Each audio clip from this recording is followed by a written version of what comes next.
ನಮಸ್ಕಾರ ಸ್ನೇಹಿತರೆ, ನನ್ನ ಹಿಂದಿನ ವಿಡಿಯೋದಲ್ಲಿ ಅಪರಾಜಿತ ಅಥವಾ ಶಂಖಪುಷ್ಪದ ಹೆಲ್ತ್ ಬೆನಿಫಿಟ್ಸ್ ಅಥವಾ ಆರೋಗ್ಯ ಲಾಭಗಳ ಬಗ್ಗೆ ನಿಮಗೆ ವಿವರವಾಗಿ ತಿಳಿಸಿಕೊಟ್ಟಿದ್ದೆ. ಆದರೆ ತುಂಬ ಜನರು ಕೇಳ್ತಾ ಇದ್ರು, ನಮ್ಮ ಮನೆಯಲ್ಲಿ ಹೂಗಳು ಸರಿಯಾಗಿ ಬಿಡ್ತಾ ಇಲ್ಲ ಅಂತ ಕೇಳ್ತಾ ಇದ್ರು. ಇವತ್ತಿನ ವಿಡಿಯೋದಲ್ಲಿ ಈ ಶಂಖಪುಷ್ಪ ಗಿಡದಲ್ಲಿ ಹೇರಳವಾಗಿ ಹೂ ಬಿಡಬೇಕು ಅಂದರೆ ಯಾವ ಟ್ರಿಕ್ಕನ್ನು ಮಾಡಬೇಕು ಅನ್ನೋದನ್ನು ತಿಳಿಸ್ತಾ ಇದ್ದೀನಿ. ನಾನು ಹೇಳಿದ ಹಾಗೆ ಮಾಡಿದರೆ ಖಂಡಿತವಾಗಿಯೂ ನೀವು ಹೆಚ್ಚು ಹೆಚ್ಚು ಹೂಗಳನ್ನು ಈ ಶಂಖಪುಷ್ಪ ಗಿಡದಲ್ಲಿ ಬಿಡೋ ಹಾಗೆ ಮಾಡಬಹುದು. ಅದು ಹೇಗೆ ಅಂತ ಹೇಳ್ತೀನಿ. ಈ ವಿಡಿಯೋವನ್ನು ಎಲ್ಲೂ ಸ್ಕಿಪ್ ಮಾಡದೆ ಕೊನೆವರೆಗೂ ನೋಡಿ.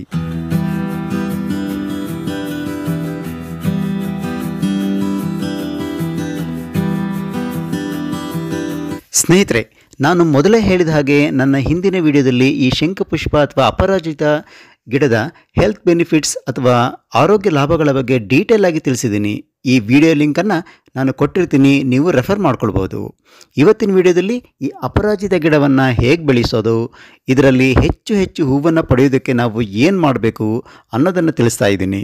ಇದರಲ್ಲಿ 3 ವಿಧಾನಗಳನ್ನು ನಾವು ಅನುಸರಿಸಿ ಹೆಚ್ಚು ಹೆಚ್ಚು ಹೂಗಳನ್ನು ಪಡೆಯೋದಕ್ಕೆ ಸಾಧ್ಯ ಇದೆ. ಅವು ಯಾವುದು ಅನ್ನೋದನ್ನು ಮುಂದೆ ತಿಳಿಸ್ತಾ ಇದ್ದೀನಿ. ಜೊತೆಗೆ ಇದರಿಂದ ಆರೋಗ್ಯಕರ ಬ್ಲೂ ಟೀಯನ್ನು ಕೂಡ ನಾವು ತಯಾರು ಮಾಡ್ಕೊಳ್ಬೋದು. ಅದು ಹೇಗೆ ಅನ್ನೋದನ್ನು ಕೂಡ ತಿಳಿಸ್ತಾ ಇದ್ದೀನಿ. ಅದಕ್ಕಿಂತ ಮೊದಲು ಈ ಶಂಖಪುಷ್ಪದ ಬಗ್ಗೆ ಕೆಲವೊಂದು ವಿಚಾರಗಳನ್ನು ತಿಳ್ಕೊಂಡು ಬರೋಣ ಬನ್ನಿ. ಈ ಶಂಖಪುಷ್ಪ ಶಂಖುವಿನ ಆಕಾರದಲ್ಲಿ ಇರುತ್ತೆ, ಆದ್ರಿಂದಲೇ ಇದನ್ನ ಶಂಖಪುಷ್ಪ ಅಂತ ಕರಿತೀವಿ. ಇದನ್ನ ಅಪರಾಜಿತ ಅಂತ ಕೂಡ ಕರೀತಾರೆ. ಇಂಗ್ಲಿಷಲ್ಲಿ ಕ್ಲಿಟೋರಿಯಾ ಅಂತಾರೆ, ಬಟರ್ಫ್ಲೈ ಪೀ ಅಂತ ಕೂಡ ಕರೀತಾರೆ. ಸಂಸ್ಕೃತದಲ್ಲಿ ಇದರ ಗುಣಲಕ್ಷಣಗಳನ್ನ ಹೇಳುವಾಗ ಮೇಧ್ಯ, ವಾಮನ, ದೀಪನ, ಪಚನ, ರೋಚನ, ಕುಷ್ಠಹರ, ಶೋತಹರ, ಹೃದಯ, ಜಂತುಜಿತ್ ಅಂತ ಇದರ ಗುಣಲಕ್ಷಣಗಳನ್ನು ವಿವರಣೆ ಮಾಡ್ತಾರೆ. ಅಂದರೆ ಇದರ ಆರೋಗ್ಯಕರ ಲಕ್ಷಣಗಳು ಇದರಲ್ಲಿ ತಿಳಿದು ಬರ್ತವೆ. ಅರ್ಧ ತಲೆನೋವು, ತೀವ್ರ ತಲೆನೋವು, ಕೂದಲು ಉದುರುವಂಥ ಸಮಸ್ಯೆ, ಹೀಗೆ ಈ ಶಂಖಪುಷ್ಪದಿಂದ ಅನೇಕ ಸಮಸ್ಯೆಗಳಿಗೆ ಒಳ್ಳೆಯ ಪರಿಣಾಮ ಸಿಗುತ್ತೆ. ಈ ಶಂಖಪುಷ್ಪ ಪ್ರಮುಖವಾಗಿ ಬಿಳಿ ಮತ್ತು ನೀಲಿ ಬಣ್ಣದಲ್ಲಿ ನಿಮಗೆ ಕಂಡುಬರುತ್ತೆ. ಆದರೂ ಕೂಡ ಬೇರೆ ಬೇರೆ ಬಣ್ಣದ ಶಂಖಪುಷ್ಪಗಳನ್ನು ಸಹ ನಾವು ನೋಡಬಹುದು. ಲೈಟ್ ಬ್ಲೂ ಅಥವಾ ತಿಳಿ ನೀಲಿ ಬಣ್ಣದ್ದು, ಕೆಂಪು ಬಣ್ಣದಲ್ಲಿ ನೋಡಬಹುದು, ಬಿಳಿ ಮತ್ತು ಕೆಂಪು ಮಿಶ್ರಿತ ಶಂಖಪುಷ್ಪವನ್ನು ನೋಡಬಹುದು. ಜೊತೆಗೆ ಡಾರ್ಕ್ ಪಿಂಕ್ ಹಾಗೂ ಲೈಟ್ ಪಿಂಕ್ ಶಂಖಪುಷ್ಪಗಳನ್ನು ನೋಡಬಹುದು. ಆಮೇಲೆ ಈ ಹಳದಿ ಬಣ್ಣದಲ್ಲೂ ಕೂಡ ಈ ಶಂಖಪುಷ್ಪ ನಮಗೆ ಕಾಣಸಿಗುತ್ತೆ. ಆದರೆ ಸಾಮಾನ್ಯವಾಗಿ ನಮ್ಮ ಸುತ್ತಮುತ್ತ ನಾವು ನೋಡೋದು ಬಿಳಿ ಮತ್ತು ನೀಲಿ ಬಣ್ಣದ ಶಂಖಪುಷ್ಪಗಳನ್ನು ಮಾತ್ರ ನೋಡಲಿಕ್ಕೆ ಸಾಧ್ಯ ಇದೆ. ಆಮೇಲೆ ಆಯುರ್ವೇದದಲ್ಲಿ ಬಿಳಿ ಬಣ್ಣದ ಶಂಖಪುಷ್ಪಕ್ಕೆ ಹೆಚ್ಚಿನ ಮಹತ್ವ ಇದೆ. ಈಗ ಈ ಗಿಡವನ್ನು ನಾವು ಹೇಗೆ ಬೆಳಿಬೇಕು ಮತ್ತು ಗಿಡದಲ್ಲಿ ಹೆಚ್ಚು ಹೆಚ್ಚು ಹೂಗಳು ಬಿಡುವಂತೆ ನಾವು ಏನು ಮಾಡಬೇಕು ಅನ್ನೋದನ್ನು ತಿಳಿಸ್ತೀನಿ. ನಂತರ ಈ ಶಂಖಪುಷ್ಪದಿಂದ ಬ್ಲೂ ಟೀಯನ್ನು ಹೇಗೆ ತಯಾರಿಸೋದು ಅನ್ನೋದನ್ನು ಕೂಡ ತಿಳಿಸ್ಕೊಡ್ತೀನಿ. ಮೊದಲಿಗೆ ಈ ಶಂಖಪುಷ್ಪ ಗಿಡವನ್ನು ನಾವು ಹೇಗೆ ಬೆಳೆಯೋದು ನೋಡ್ಕೊಂಡು ಬರೋಣ ಬನ್ನಿ. ಇದನ್ನು ತುಂಬ ಸುಲಭವಾಗಿ ನಿಮ್ಮ ಮನೆಯಲ್ಲಿ ಬೆಳ್ಕೊಳ್ಬಹುದು.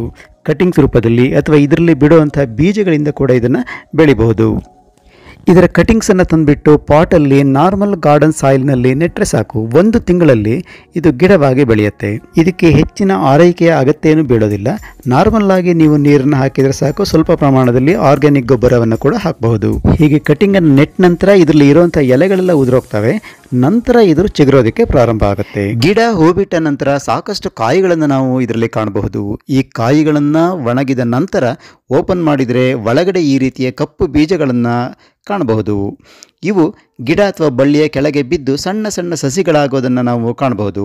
ಈ ಸಸಿಗಳನ್ನೇ ಕುಂಡದಲ್ಲಿ ನೆಟ್ಟು ಬೆಳೆಸಬಹುದು ಅಥವಾ ಬೀಜಗಳನ್ನು ಪಾಟ್ನಲ್ಲಿ ಹಾಕಿ ಗಿಡವನ್ನು ಬೆಳೆಸಬಹುದು.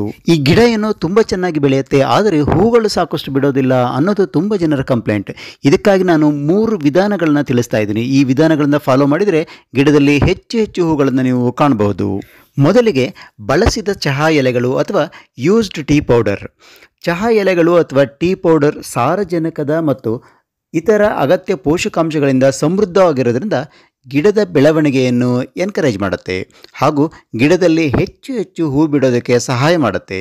ಗಿಡದಲ್ಲಿ ಹೆಚ್ಚು ಹೆಚ್ಚು ಎಲೆಗಳನ್ನು ಬಿಡುವಂತೆ ಪ್ರೋತ್ಸಾಹ ಮಾಡುತ್ತೆ.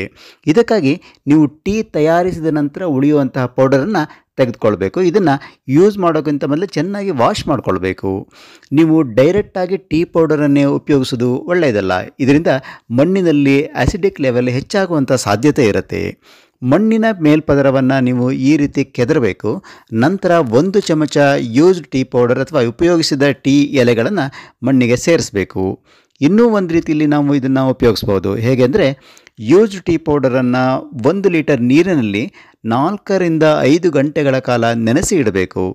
ನಂತರ ಈ ನೀರನ್ನು ಲಿಕ್ವಿಡ್ ಫರ್ಟಿಲೈಸರ್ ರೂಪದಲ್ಲಿ ಉಪಯೋಗಿಸ್ಬೋದು. ಅಂದರೆ ಗಿಡದ ಮಣ್ಣಿಗೆ ನಾವು ಇದನ್ನ ಸೇರಿಸಬೇಕು.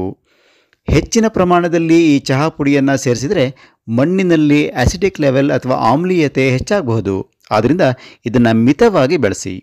ಪೋಷಕಾಂಶಗಳನ್ನು ಬ್ಯಾಲೆನ್ಸ್ ಮಾಡೋದಕ್ಕೆ ಆರ್ಗ್ಯಾನಿಕ್ ಕಾಂಪೋಸ್ಟನ್ನು ಸಹ ಇದ್ರ ಜೊತೆ ಸೇರಿಸಿ ಬಳಸ್ಬೋದು.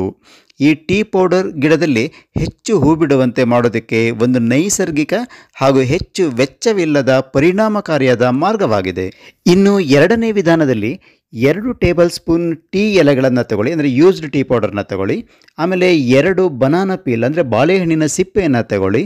ಆಮೇಲೆ 3 ರಿಂದ 4 ಆನಿಯನ್ ಪೀಲ್ ಅಂದರೆ ಈರುಳ್ಳಿ ಸಿಪ್ಪೆಯನ್ನು ತಗೊಂಡು ಸಣ್ಣಗೆ ಕಟ್ ಮಾಡಿ ಇದನ್ನು 1 ಲೀಟರ್ ನೀರಿನಲ್ಲಿ ಹಾಕಿ ನೆನೆಸಿ ಇಡಬೇಕು. 3 ರಿಂದ 4 ದಿನಗಳವರೆಗೆ ಇದನ್ನು ನೆನೆಸಿ ಇಡಬೇಕು. ನಂತರ ಇದನ್ನು ಓಪನ್ ಮಾಡಿ ಇನ್ನೊಂದು ಕಂಟೈನರ್ಗೆ ಇದನ್ನು ಫಿಲ್ಟರ್ ಮಾಡ್ಕೊಳ್ಳಿ.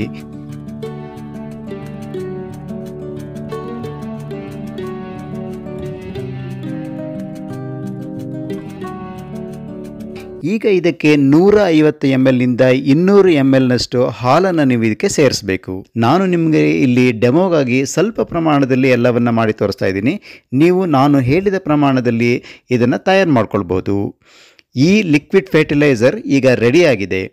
ಇದನ್ನು 15 ರಿಂದ 20 ದಿನಗಳಿಗೆ ಒಮ್ಮೆ ಮಣ್ಣಿಗೆ ಸೇರಿಸಿದರೆ ಸಾಕು. ಕೆಲವೇ ದಿನಗಳಲ್ಲಿ ನಿಮ್ಮ ಅಪರಾಜಿತ ಬಳ್ಳಿಯಲ್ಲಿ ಅಂದರೆ ಶಂಖಪುಷ್ಪ ಹೂವಿನ ಬಳ್ಳಿಯಲ್ಲಿ ಹೂವುಗಳ ರಾಶಿಯನ್ನು ನೀವು ಕಾಣಬಹುದು. ಸ್ನೇಹಿತರೆ, ಈಗ ನಾನು ಅತ್ಯಂತ ಪರಿಣಾಮಕಾರಿಯಾದ 3ನೇ ವಿಧಾನವನ್ನು ತಿಳಿಸ್ಕೊಡ್ತಾ ಇದ್ದೀನಿ. ಇದಕ್ಕಾಗಿ ನೀವು ಒಂದು ತುಂಡು ಪಟಿಕ ಅಥವಾ ಆಲಮನ್ನು ತೆಗೆದುಕೊಳ್ಬೇಕು. ಈ ಆಲಮ್ ಅನ್ನೋದು ನಿಮಗೆ ಹತ್ತಿರದ ಗ್ರಂಥಿಗೆ ಅಂಗಡಿಯಲ್ಲಿ ಸಿಗತ್ತೆ ಅಥವಾ ಆನ್ಲೈನಲ್ಲೂ ಕೂಡ ಸಿಗತ್ತೆ. ಏನು ಮಾಡಬೇಕು ಅಂದರೆ 1 ಲೀಟರ್ ನೀರಿಗೆ ಒಂದು ಸಣ್ಣ ತುಂಡು ಆಲಮ್ ಅಥವಾ ಪಟಿಕವನ್ನು ಸೇರಿಸಬೇಕು. ಸಣ್ಣ ತುಂಡು ಅಂದರೆ ಸುಮಾರು 5 ಗ್ರಾಮ್ನಷ್ಟು ಆದರೆ ಸಾಕು. ಇದನ್ನು ನೀವು ನೀರಿನಲ್ಲಿ ಮುಳುಗಿಸಿ ಇಡಬೇಕು. ನಂತರ ಗಿಡದ ಮಣ್ಣನ್ನು ಒಮ್ಮೆ ಈ ರೀತಿ ಸಡಿಲಗೊಳಿಸಿ ಈ ನೀರನ್ನು ಸೇರಿಸಬೇಕು. ನೆನಪಿರಲಿ, ಇದನ್ನು ಸೇರಿಸುವಾಗ ಗಿಡದ ಮಣ್ಣು ಒಣಗಿರಬೇಕು. ಇದನ್ನು 2 ತಿಂಗಳಿಗೆ ಒಮ್ಮೆ ಮಾಡಿದರೆ ಸಾಕು. ಸ್ನೇಹಿತರೆ, ಗಿಡಕ್ಕೆ ಸಾಕಷ್ಟು ಸೂರ್ಯನ ಬೆಳಕು ಸಿಗುವಂತೆ ನೋಡ್ಕೊಳ್ಳಿ. ಆಮೇಲೆ ಗಿಡಕ್ಕೆ ಅಗತ್ಯವಿರುವಷ್ಟು ನೀರನ್ನು ಮಾತ್ರ ಕೊಡಿ. ಹೆಚ್ಚು ನೀರನ್ನು ಹಾಕಿದರೆ ಗಿಡದಲ್ಲಿ ಎಲೆಗಳು ಹೆಚ್ಚು ಬಿಡ್ತವೆ, ಹೂಗಳು ಸರಿಯಾಗಿ ಬಿಡೋದಿಲ್ಲ. ಇನ್ನೊಂದು ವಿಷಯ ನೆನಪಿರಲಿ, ಅಪರಾಜಿತ ಅಥವಾ ಶಂಖಪುಷ್ಪ ಹೂ ಬಿಟ್ಟ ನಂತರ ಕಾಯಿಯನ್ನು ನೀವು ಕೀಳಲೇಬೇಕು. ಈ ಕಾಯಿಯನ್ನು ಗಿಡದಲ್ಲೇ ಬಿಡೋದ್ರಿಂದ ಗಿಡದ ಶಕ್ತಿ ನಷ್ಟ ಆಗುತ್ತೆ, ಹೂಗಳು ಬಿಡುವ ಸಾಮರ್ಥ್ಯ ಕೂಡ ಕಡಿಮೆ ಆಗುತ್ತೆ. ಸ್ನೇಹಿತರೆ, ಈ ವಿಧಾನಗಳನ್ನು ನೀವು ಫಾಲೋ ಮಾಡೋದ್ರಿಂದ ನಿಮ್ಮ ಗಿಡದಲ್ಲಿ ಹೆಚ್ಚು ಹೆಚ್ಚು ಅಪರಾಜಿತ ಹೂಗಳನ್ನು ಪಡೆಯಬಹುದು. ಈಗ ನಾವು ಈ ಶಂಖಪುಷ್ಪ ಹೂವಿನಿಂದ ಆರೋಗ್ಯಕರ ಬ್ಲೂ ಟೀಯನ್ನು ಹೇಗೆ ತಯಾರು ಮಾಡೋದು ನೋಡ್ಕೊಂಡು ಬರೋಣ ಬನ್ನಿ. ಈ ಶಂಖಪುಷ್ಪದ ಹೂಗಳನ್ನು ನೀರಿನಲ್ಲಿ ಮೊದಲು ತೊಳ್ಕೊಳ್ಬೇಕು. ಹೀಗೆ ಒಂದು 4 ಕಪ್ ನೀರನ್ನು ಒಲೆ ಮೇಲೆ ಕಾಯೋದಕ್ಕೆ ಬಿಟ್ಟು 5 ರಿಂದ 6 ಫ್ಲವರ್ಸನ್ನು ಇದಕ್ಕೆ ಹಾಕಬೇಕು. ನಂತರ ಒಂದು ಸಣ್ಣ ಪೀಸ್ ಚಕ್ಕೆ ಮತ್ತು ಸ್ವಲ್ಪ ಜಿಂಜರ್ ಅಥವಾ ಶುಂಠಿಯನ್ನು ಹಾಕಿ ಒಂದು 5 ರಿಂದ 10 ನಿಮಿಷ ಬಾಯ್ಲ್ ಮಾಡಿದರೆ ಸಾಕು. ನಂತರ ಸ್ಟೌವನ್ನು ಆಫ್ ಮಾಡಿ ಇದರ ಮೇಲೆ ಒಂದು ಲಿಡ್ಡನ್ನು ಮುಚ್ಚಿ ಒಂದು 15 ನಿಮಿಷ ವೆಯ್ಟ್ ಮಾಡಿ. ನಂತರ ಕಪ್ನಲ್ಲಿ 1 ಚಮಚ ಜೇನುತುಪ್ಪವನ್ನು ಹಾಕಿ ಈ ಟೀಯನ್ನು ಇದಕ್ಕೆ ಫಿಲ್ಟರ್ ಮಾಡಬೇಕು. ಈ ರೀತಿ ಚೆನ್ನಾಗಿ ಮಿಕ್ಸ್ ಮಾಡಿ ನಂತರ ಇದಕ್ಕೆ ನಿಂಬೆಹಣ್ಣನ್ನು ಹೀಗೆ ಸೇರಿಸಿದರೆ ಸಾಕು. ನೋಡಿ, ಇದರ ಕಲರ್ ಕೂಡ ಚೇಂಜ್ ಆಗುತ್ತೆ, ಪರ್ಪಲ್ ಕಲರ್ಗೆ ಬರ್ತದೆ ಇದು. ನೋಡಿ, ಈ ಶಂಖಪುಷ್ಪದ ಬ್ಲೂ ಟೀ ರೆಡಿ ಆಯಿತು. ಇದನ್ನು ಸೇವನೆ ಮಾಡೋದ್ರಿಂದ ನಾನು ಹೇಳಿದ ಎಲ್ಲ ಬೆನಿಫಿಟ್ಸ್ಗಳು ನಿಮ್ಮದಾಗುತ್ತೆ. ಈ ವಿಡಿಯೋ ನಿಮಗೆ ಹೇಗೆ ಅನಿಸ್ತು, ಎಷ್ಟು ಉಪಯೋಗಕರವಾಯಿತು? ನಿಮಗೆ ಇಷ್ಟ ಆದಲ್ಲಿ ಒಂದು ಲೈಕ್ ಕೊಡಿ, ಇದನ್ನು ಶೇರ್ ಮಾಡಿ ಹಾಗೂ ಕಾಮೆಂಟ್ ಮಾಡೋದನ್ನು ಮರಿಬೇಡಿ. ಜೊತೆಯಲ್ಲಿ ಜ್ಞಾನ ವಿಜ್ಞಾನ ಚಾನಲ್ಗೆ ಸಬ್ಸ್ಕ್ರೈಬ್ ಆಗೋದನ್ನು ಕೂಡ ಮರಿಬೇಡಿ. ಪಕ್ಕದಲ್ಲಿರುವ ಬೆಲ್ ಐಕಾನ್ನ ಪ್ರೆಸ್ ಮಾಡಿ. ಇದರಿಂದ ನಾನು ರಿಲೀಸ್ ಮಾಡುವಂಥ ಎಲ್ಲ ವಿಡಿಯೋಗಳ ನೋಟಿಫಿಕೇಷನ್ ನಿಮಗೆ ಮೊದಲು ಸಿಗುತ್ತೆ. ಹೊಸದೊಂದು ವಿಡಿಯೋದೊಂದಿಗೆ ಮತ್ತೆ ಸಿಗ್ತೀನಿ. ಅಲ್ಲಿವರೆಗೂ ಬೈ ಬಾಯ್.